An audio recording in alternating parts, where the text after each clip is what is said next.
Open collectives are groups of people with a shared mission, with a shared purpose, that emerged when the internet allowed for open, free, and distributed collaboration.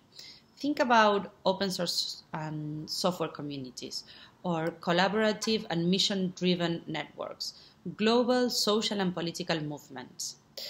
All of these new human and political units that exist in the world, they suffer greatly because they have constraints imposed by our legal and financial systems.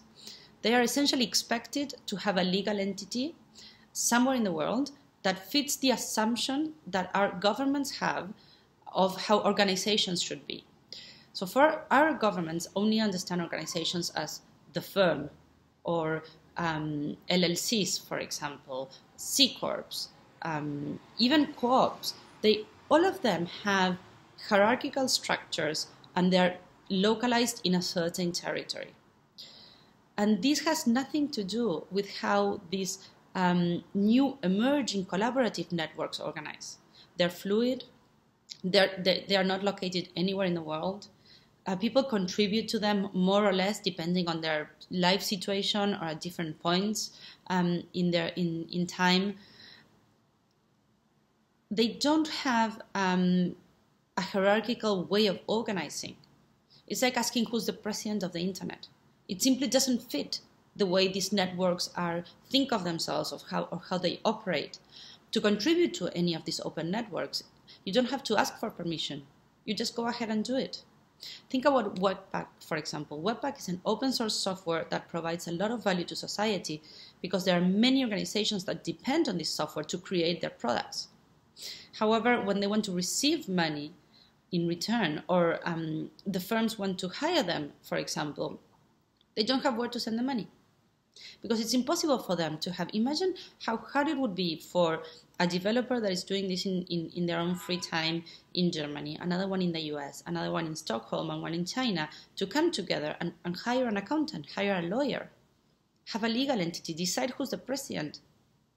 It's like asking who's the president of the internet. It's like forcing them to have a conversation about ownership that has nothing to do with the way that these networks organized. And so we need to create these financial channels for these organizations to be able to sell services, receive donations, buy services as well. There are new human and political units that have no place in the way our system is currently organized. So our governments only understand the firm or the individual. And that's it. But this is the community that we're talking about. So we need to give these communities economic power and find a way of doing it.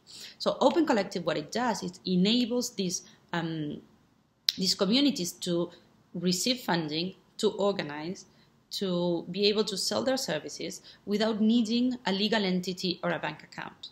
And the way we do it is we've built a platform where each group has their own public, open, and shared ledger, financial ledger. Everything is transparent by design. They can every donation they receive and every transaction they make is recorded. And at the same time, what's underneath this platform is a network of host organizations that act as the collective's fiscal sponsors. So we either create these organizations ourselves or partner with existing charities around the world that can act as these groups' fiscal sponsors. Clearly, the path forward has to do with thinking about how we can help them incorporate as distributed autonomous organizations, for example, but we're not there yet. We're not waiting for these tools to happen. We just built a way for these collectives to be able to tap on existing resources and generate synergy and scale. So what we'd like to do in this year of the fellowship is build an API for many different services to be built on top of Open Collective, services that are designed for these new social and economic units. And at the same time, we want to research our own company's path towards an ICO, because we strongly believe in distributing ownership of our collective in the same way that these networks are distributing the ownership of their own communities.